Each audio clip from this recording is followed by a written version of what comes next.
Doug Casey is a best-selling author and the chairman of Casey Research. His company has just released a documentary on the U.S. economy. It's called Meltdown America, and it warns of tough times ahead. We're at the edge of a precipice, which is similar to the way things were back in 2007. Similar, but much, much worse. The truth is, since 2000, our debt has tripled, and our total liabilities and unfunded promises have more than tripled. Such large and growing federal debt could have serious negative consequences.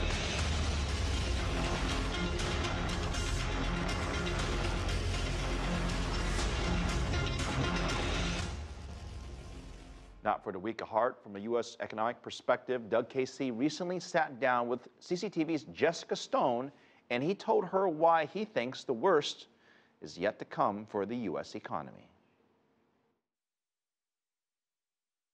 All of the things which caused the meltdown that started in 2007, really, are still in play. In fact, they're worse now than they were back then.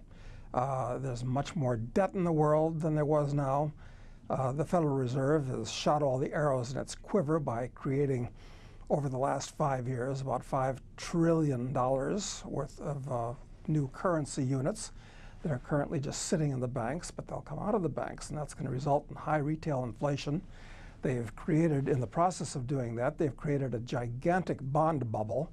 It's actually the biggest bubble in history, bigger than the real estate bubble of 2006 and 7, bigger than the stock market bubble of 2001.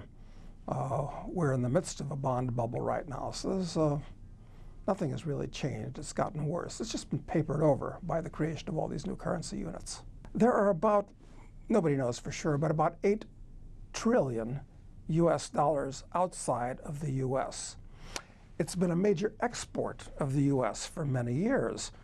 We send our dollars abroad, and those nice Japanese send us Sonys, and the Germans send us Mercedes. It's a wonderful trade. We give them paper, they give us real stuff. But those dollars are still out there. And at some point, when foreigners lose confidence in the dollar, they don't have to hold it the way Americans do. They'll ship them back into the US in exchange for title to real estate, stocks, businesses, wheat, computers. So we get those dollars, and they get the real wealth. So you're saying this is going to come back to haunt the United States, but how else would you have gotten us out of the recession? Well, very simple. The way to economic prosperity is by producing more than you consume and saving the difference. That's how you get wealthy. You don't get wealthy by printing up money, because printing up money gives all kinds of false signals to the economy and to businessmen. Do you see a role for Russia and China in the American meltdown as well? Well, actually, the Russians and the Chinese are very smart when it comes to monetary matters. They have fiat currencies, as the dollar, but the Russian and Chinese governments are buying a lot of gold.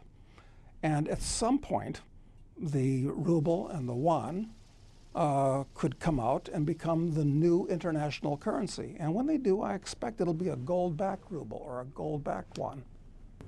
What's the solution? You've talked about the common sense way that average citizens deal with it, producing more than they spend, saving the difference.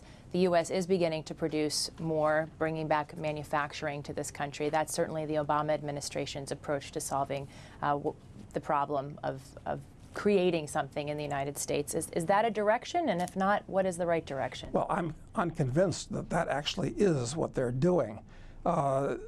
If you want to see the U.S. become prosperous, truly prosperous, you should work towards eliminating taxes, taking them as close to zero as possible.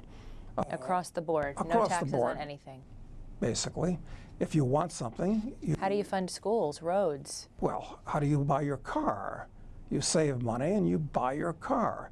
And the same is true of almost any service the government provides. So your solution is no taxes. What else?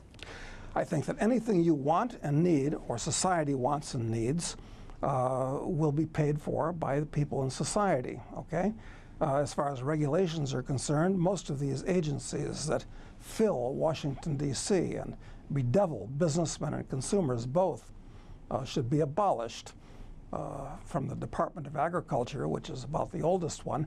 There are more employees of the Department of Agriculture than there are farmers in this country at this point almost. And they do their best to stop farmers from farming at this point. So taxes are a bane, regulations a bane, and inflation is the third gift of government. And the Federal Reserve should be abolished. Is there anywhere in the world where this is working?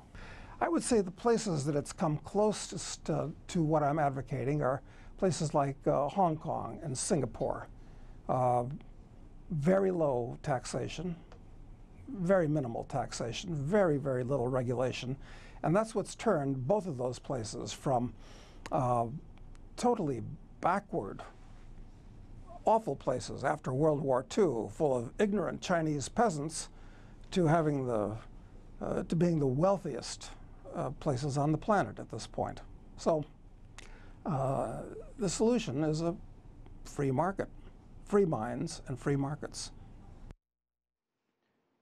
That was Doug Casey, best-selling author and founder and chairman at the Casey Research.